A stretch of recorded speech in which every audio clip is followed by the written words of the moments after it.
សូមនមស្ការព្រះរតនត្រ័យសូមជម្រាបសួរបងប្អូនទាំងអស់គ្នាថ្ងៃនេះខ្ញុំសូមអញ្ជើញបងប្អូនអង្គុយឬគេងដោយស្ងប់សូមដកដង្ហើមឲ្យជ្រៅម្ដងចូលទៅខាងក្នុងប្រឡែងវាហើយស្ដាប់ដោយចិត្តទំនេរ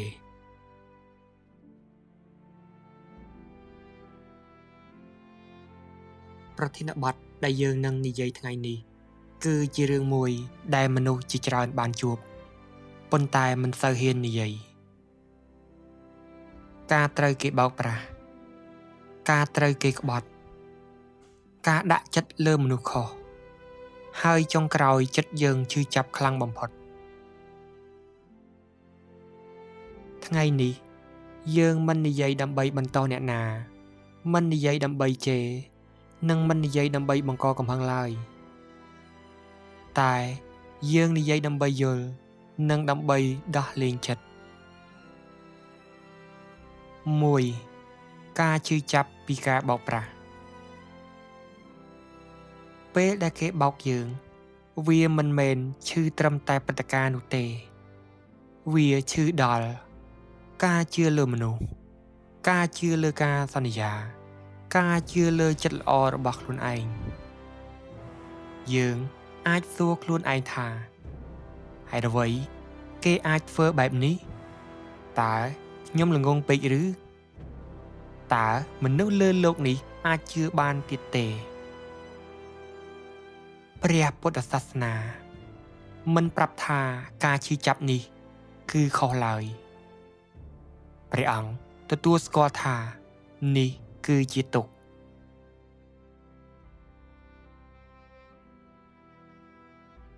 នេះជាឧទាហរណ៍ជីវិតពិតនៅក្នុងសង្គមខ្មែរការត្រូវគេបោកលុយមានបុរសម្នាក់ធ្វើការខំប្រឹងប្រែងអស់រយៈពេលជាច្រើនឆ្នាំ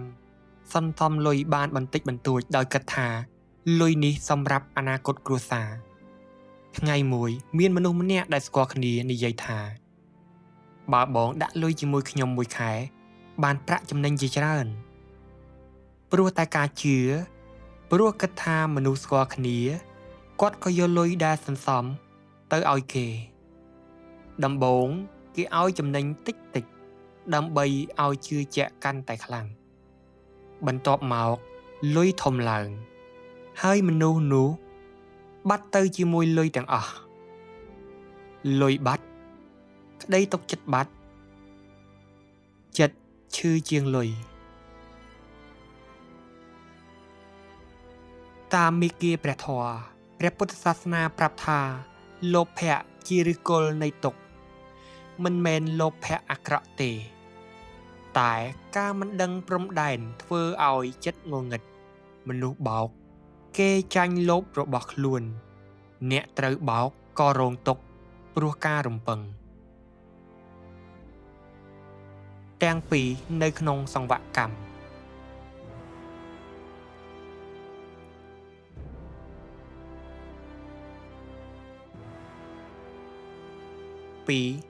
ទុកតាមព្រះពុទ្ធសាសនាព្រះពុទ្ធបានបង្រៀនថាជីវិតនេះមិនអាចគេចផុតពីទុក្ខបានទេការត្រូវគេបោកគឺជាទុក្ខមួយប្រភេទព្រោះវាប៉ះពាល់ដល់ចិត្តប៉ុន្តែព្រះពុទ្ធក៏បានបង្រៀនថាទុក្ខមិនមែនកើតពីអ្នកដទៃទេទុក្ខកើតពីការចាប់យកការរំពឹងការភ្ជាប់ចិត្តយើងឈឺព្រោះយើងរំពឹងថាគេនឹងមិនធ្វើបាបយើងទេ3មូលហេតុដែលមនុស្សបោកគ្នាបងប្អូនមនុស្សដែលបោកអ្នកភាគច្រើនមិនមែនជាមនុស្សមានសុខទេព្រះពុទ្ធប្រាប់ថាមនុស្សត្រូវបានគ្រប់គ្រងដោយលោភៈចង់បានទោសៈកំហឹងមោហៈអវិជ្ជាពេលលោភៈកើតបញ្ញាអវត្តមានគេមើលឃើញតែប្រយោជន៍តខ្លួន មិនមើលឃើញទុកអ្នកដទៃឡើយ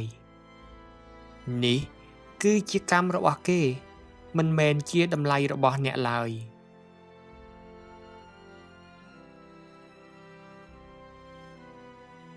4. អរិយសច្ចៈ4និងការត្រូវគេបោកព្រះពុទ្ធបានបង្រៀនផ្លូវរំដោះទុក្ខ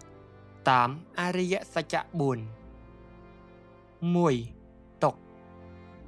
ការត្រូវគេបោកគឺជាទុក្ខសូមកុំបដិសេធវាសមុទយៈជាហេតុទុក្ខគឺតណ្ហានិងការរំពឹងយើងចង់ឲ្យមនុស្សធ្វើតាមអ្វីដែលយើងគិត 3. និរោធទុក្ខអាចរលត់ពេលយើងឈប់ចាប់ឈប់រំពឹងឈប់ដាក់ជីវិតលើអ្នកដទៃ 4. មគ្គផ្លូវគឺសតិបញ្ញានិងមេត្តា 5. កម្មនិងផលកម្មកុំឈឺចាប់ព្រោះគិតថាគេធ្វើអាក្រក់ហើយមិនឃើញមានអ្វីកើតឡើងព្រះពុទ្ធប្រាប់ថាកម្មមិនខុសពេលទេវាមិនវាយភ្លាមតែវាមិនដែលភ្លេចគេបោកអ្នកគេកំពុងដាំគ្រាប់ពូជទុកថ្ងៃណាមួយវានឹងឲ្យផលអ្នកអត់ធ្មត់អ្នកកំពុងតែដាំគ្រាប់ពូជសុខសម្រាប់ផ្លូវចិត្តខ្លួនឯង 6. កំហឹងមិនមែនជាផ្លូវចេញពេលដែលត្រូវគេបោក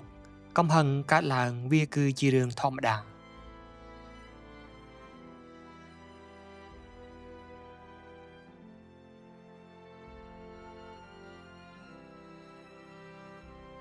តែព្រះពុទ្ធបង្រៀនថាសេចក្តីព្យាបាទមិនអាចបញ្ចប់ដោយសេចក្តីព្យាបាទបានទេកំហឹងមិនធ្វើឲ្យគេសងសឹកតែធ្វើឲ្យចិត្តយើងមិនស្ងប់ 7. អភ័យទោសដើម្បីរំដោះចិត្តការអភ័យទោសមិនមែនមានន័យថាអ្វីដែលគេធ្វើគឺត្រឹមត្រូវនោះទេអភ័យទោសគឺជាការរំដោះចិត្តពីការចងចាំការឈឺចាប់យើងអភ័យមិនមែនដើម្បីគេតែដើម្បីខ្លួនឯងផ្នែកទី8ការឈឺចាប់ជាគ្រូធម៌ការត្រូវគេបោកអាចធ្វើឲ្យយើងភ្ញាក់វាបង្រៀនយើងមើលមនុស្សដោយបញ្ញាស្រឡាញ់ដោយមិនបាត់ខ្លួនឯងរក្សាព្រំដែនចិត្តមនុស្សដែលឆ្លងកាត់ទុក្ខនឹងមានចិត្តជ្រាលជ្រៅជាងមុន 9. បើថ្ងៃនេះអ្នកកំពុងឈឺចាប់សូមចាំថាអ្នកមិនខ្សោយ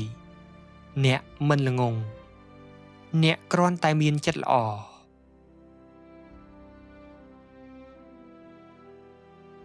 សូមយកព្រះធម៌ធ្វើជាពន្លឺនាំផ្លូវមិនមែនជាអាវុធ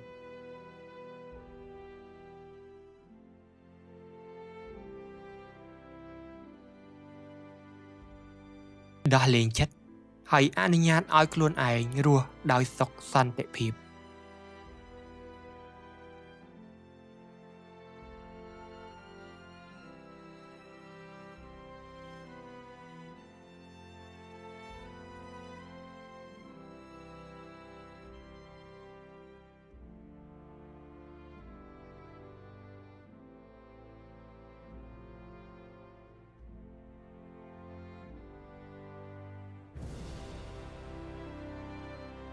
សូមអនុមោទនា